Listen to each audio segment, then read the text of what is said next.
Gorazd Kosmina, član upravnega odbora Odbojkarskega kluba Krka.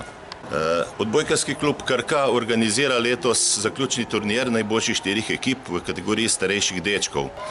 V klubu delamo dobro z mladimi, lansko leto smo tako postali državni prvaki v tej kategoriji, v tej isti kategoriji, zato smo se letos, potem ko so se naši dečki uvrstili med najboljše 4 ekipe, se odločili, da organiziramo tokrat turnir doma.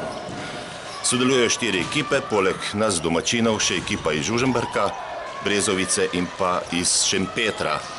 Ekipe so izenačene, tekmovanje se bo razvijalo verjetno napeto in upamo na dober rezultat. Upamo pa tudi to, da bo tekmovanje potekalo fair, korektno in da bodo ekipe prikazale svojo najboljšo odbojko.